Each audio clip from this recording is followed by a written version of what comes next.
Hello everyone, welcome to Kapil institute. So guys, आज date है हमारी 16 अक्टूबर 2023 और डिस्कस करने जा रहे हैं आज के current affairs. Let's see first question क्या है हमारे पास। पहला क्वेश्चन है हमारे पास मुश्क बुर्जी के बारे में। ऑब्वियसली ये किसी एरिया के ट्रेडिशन से क्वेश्चन है। ये एक एरोमेटिक यानी कि खुशबूदार चावल की वैरायटी है, राइस की वैरायटी है, जिसको किस स्टेट या यूनियन टेरिटरी के अंदर उगाया जाता है। सवाल हमसे ये पूछा गया है। अभी ऐसा सवाल हमसे क्यों पूछा गया है, उसके लिए सबसे पहले हम ये समझते हैं कि रीज़न क्या है। ठीक है, रीज़न ये है जनाब कि ये जो राइस है ना, ये वैसे तो जम्मू कश्मीर की वैरायटी है, लेकिन इस राइस में ना काफ़ी ज़्यादा एक्सटिंक्शन देखने को मिल रहा है। एक्सटिंक्शन समझते हो आप? किसी भी चीज़ का ख़त्म होना, समय से पहले उस चीज़ को हम कहते हैं कि वो हमारी दुनिया से अलोप हो रही है, ख़त्म हो रही है। ठीक है, एक्सटिंक्शन हो रहा है। क्यों? क्योंकि बहुत सारी डिजीज़, बहुत सारी बीमारियां उसको लग जाती है और ये यील्ड भी उसकी कुछ ज़्यादा अच्छी नहीं है, लिमिटेड यील्ड है, ये लिमिटेड वैरायटी है, तो जिसकी वजह से ना इस खेती में थोड़ी सी दिक्कत आ रही है। ठीक है, तो इस वजह से अभी सरकार ने जो जम्मू एंड कश्मीर के अंदर इन्होंने कदम उठाया है कि हम इस खेती को अच्छे से इम्प्रूव करने की कोशिश करेंगे, नए नए मेथड्स लेके आएंगे कि इस मुश्क बुर्जी राइस की जो वैरायटी है इसको ख़त्म होने से हम बचा सकें। ठीक है, सो अल्टीमेटली जो हमारा क्वेश्चन था उसका आंसर क्या है? जम्मू एंड कश्मीर। ठीक है जी, चलते हैं अगले सवाल की तरफ। अगला सवाल है हमारे पास,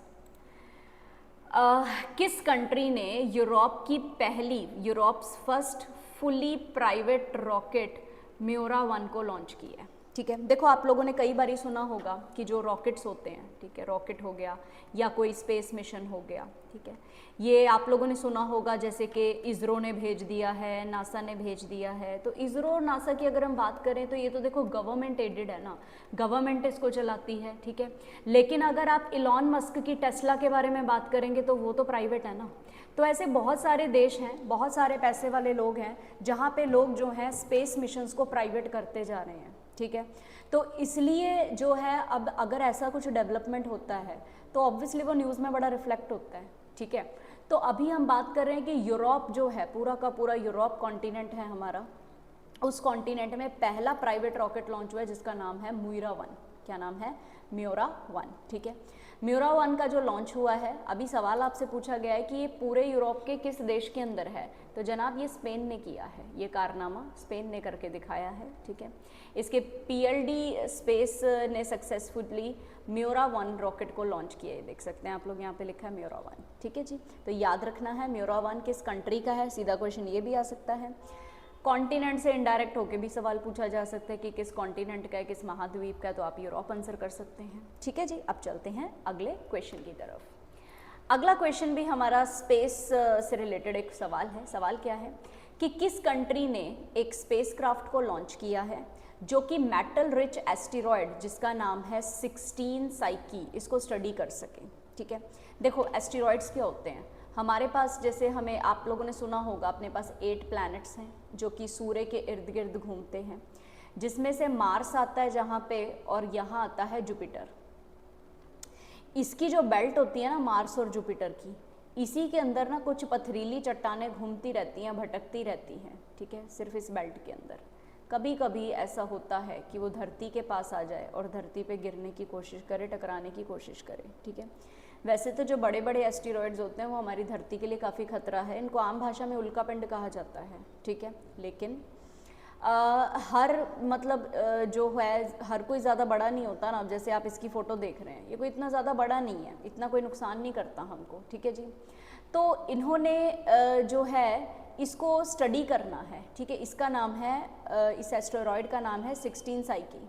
ठीक है, इसको स्टडी करने के लिए यूएसए का जो स्पेस एजेंसी है नासा ने साइकी मिशन जो है वो भेजने की बात की है। ठीक है, तो फिलहाल हमें क्वेश्चन का पूछा गया था कि किस कंट्री ने है, तो आंसर हमारा क्या आ जाएगा? यूएसए। ठीक है जी, तो आंसर हमारा बी ऑप्शन आएगा। स्पेस मिशन का नाम याद रखना है, इसमें काफ़ी ज़्यादा मेटल है, अगर आप देख पा रहे हो तो इसमें काफ़ी ज़्यादा मेटल है, तो इसको स्टडी करना बहुत बहुत ज़रूरी है। ठीक है, क्या पता ऐसा मेटल हमारे लिए अच्छा हो, ज़रूरी हो, राइट। चलिए अब चलते हैं हम अगले क्वेश्चन की तरफ। अगला क्वेश्चन है ब्रिक्स से रिलेटेड। अभी देखिए ब्रिक्स के बारे में हम पहले भी कई वीडियोस में डिस्कस कर चुके हैं। ठीक है, तो हमें पता ही है कि ब्रिक्स में कौन से देश आते हैं, Brazil, Russia, India, China, south Africa, है ना। तो इस बार सवाल क्या है कि 8वीं ब्रिक्स इंटरनेशनल कंपटीशन कॉन्फ्रेंस कहाँ पर हुई है, ठीक है। तो कहाँ पर हुई है जनाब, न्यू दिल्ली में हुई है, तो इसका आंसर है बी ऑप्शन, ठीक है। 8वां BRICS international competition conference. Competition conference का मतलब समझते हो कि हमारे देश के अंदर जो काम चल रहा है, कोई भी ट्रेड का काम है, व्यापार का काम है, दुकानदारी का काम है, कोई भी काम है, ठीक है, ये सब कंपटीशन है हमारे देश में, ठीक है। तो इसलिए उनकी इंटरनेशनल कंपटीशन कॉन्फ्रेंस ही हुई है, ठीक है। करीब करीब 10 सालों के बाद हुई है ये इंडिया में, ठीक है। तो 600 डेलीगेट्स जो हैं ब्रिक्स की अथॉरिटीज़ के, कंपटीशन अथॉरिटी के, नॉन ब्रिक्स नेशंस भी आ सकते हैं, कंपटीशन के जो लॉ एक्सपर्ट्स हैं, नॉन गवर्नमेंट एडवाइज़र्स हैं, डोमेस्टिक इन्वाइटीज़ हैं, उन सब ने इसके अंदर पार्टिसिपेट किया, ठीक है। सो याद रखना कि 8वां ब्रिक्स इंटरनेशनल कंपटीशन कॉन्फ्रेंस कहाँ पे हुआ है, ठीक है। और इसी के साथ आपने याद रखना है ब्रिक्स का फुल फॉर्म, ठीक है। अब चलते हैं आगे।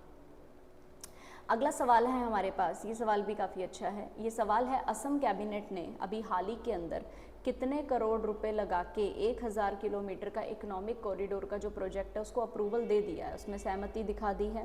और ये जो प्रोजेक्ट है ये असोम माला स्कीम के अंडर चलता है। जैसे हमारे इंडिया में देखिए भारत माला प्रोजेक्ट चल रहा है ना, जिसमें हम सड़कें, highway, national highways, 6 lens, 4 lens, 14 lens, ये सब बनाने की बात करते हैं।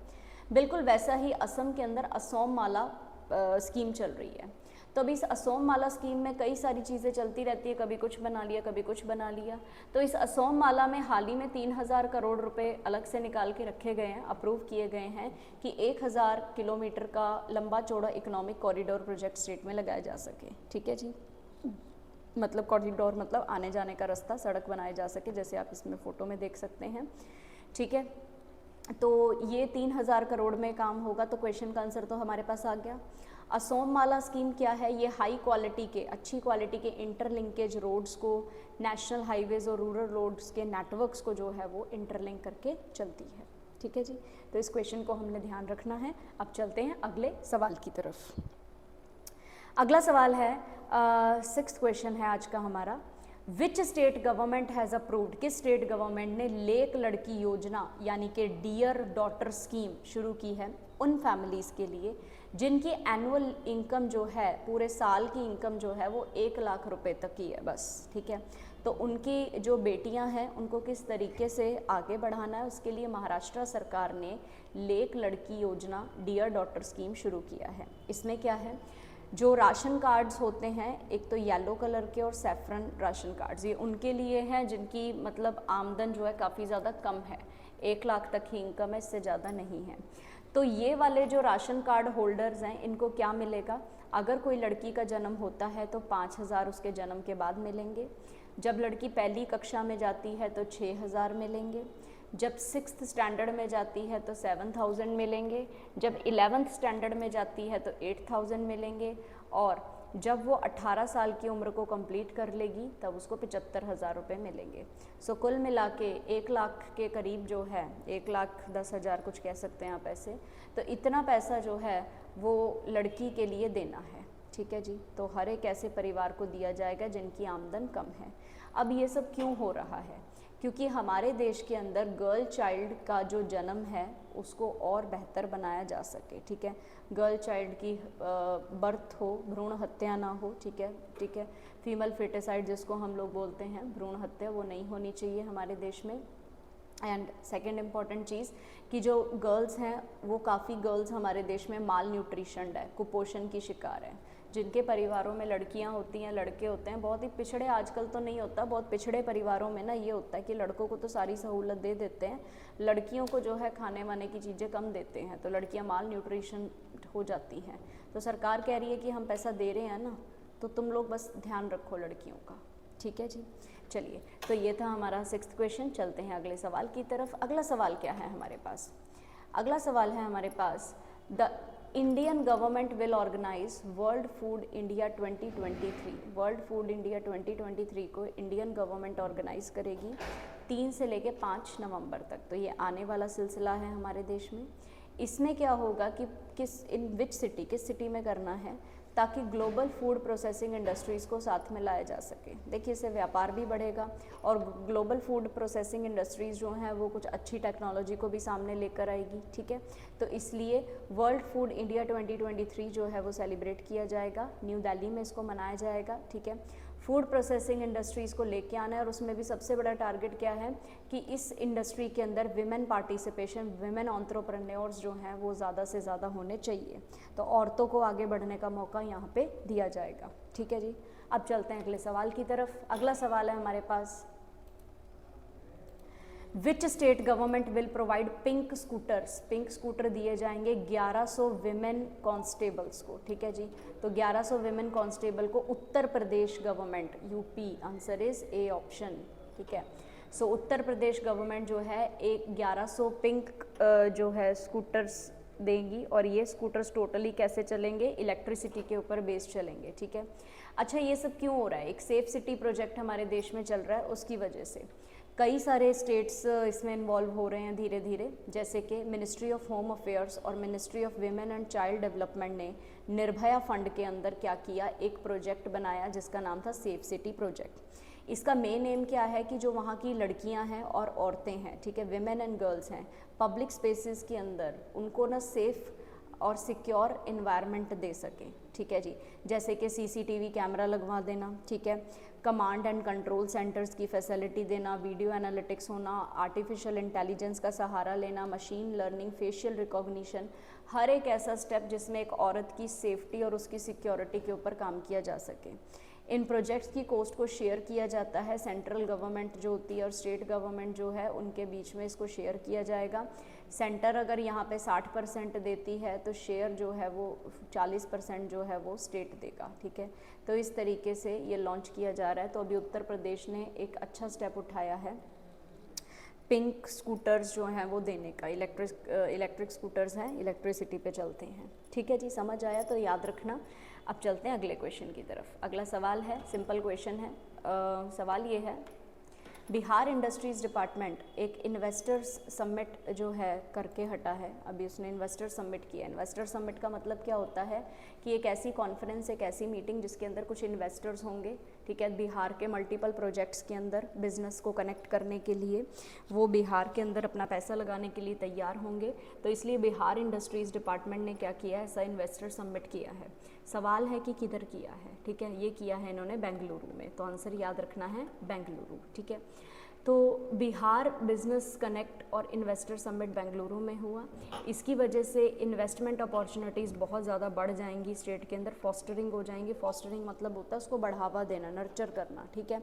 तो और अच्छे प्रोजेक्ट्स लगेंगे, हो सकता है भाई बिहार का भी कल्याण हो जाए जैसे उत्तर प्रदेश का कल्याण हो रखा है योगी जी के टाइम पे, ठीक है।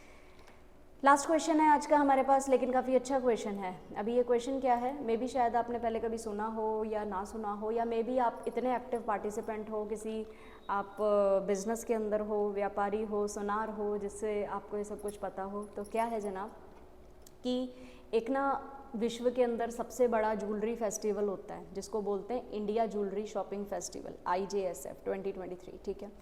हर बार होता है ये, इस बार 2023 के अंदर हो रहा है, ठीक है, न्यू दिल्ली के अंदर। सवाल पूछा गया है कि इसको लॉन्च किसने किया है, ठीक है।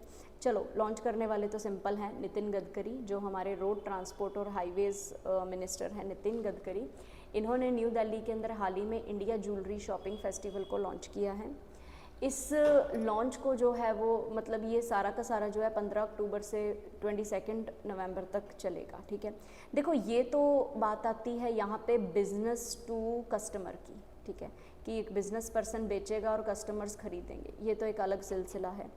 ऐसा नहीं है कि ये प्रोग्राम पहले नहीं चला है, ये प्रोग्राम 1 जून से 31 अक्टूबर तक चल चुका है ऑलरेडी, ठीक है जी। और 31 अक्टूबर तक जब ये चल रहा है तो उसके बीच में 15 अक्टूबर से लेके 22 नवंबर तक जो फेज़ आएगा ना वो बिज़नेस टू कंज्यूमर का फेज़ आएगा, ठीक है। तो 1 जून से 31 अक्टूबर तक जो फेज़ चलेगा उसको हम क्या बोलेंगे, बिज़नेस टू बिज़नेस। यानी कि एक बिजनेसमैन दूसरे बिजनेसमैन को सेल करेगा ज्वेलरी का कोई भी सामान, और इसमें बहुत अच्छे ऑफर्स भी निकलेंगे देखना, तो लोग खरीदने की कोशिश भी करेंगे। तो दिल्ली में ये काफ़ी मतलब बड़ा, पूरे मतलब दुनिया का सबसे बड़ा ज्वेलरी फेस्टिवल जो है लगाया जाता है, ठीक है। ठीक है जी। तो आपको सवाल पूछा जाएगा जी कहाँ लगता है, ठीक है। हाँ, इतना आपसे शायद नहीं पूछा जाएगा कि बिज़नेस टू बिज़नेस की डेट बताओ या बिज़नेस टू कंज्यूमर की डेट बताओ, ऐसा नहीं होता है, ठीक है। बस आपसे सिंपल क्वेश्चन पूछा जाएगा कि कहाँ पे लगा है और किसने इसको इनॉग्रेट किया है, ठीक है जी। तो ये थे हमारे आज के सवाल। फिर कल मिलते हैं अपन लोग सेम टाइम सेम जगह, तब तक के लिए जय हिंद जय भारत।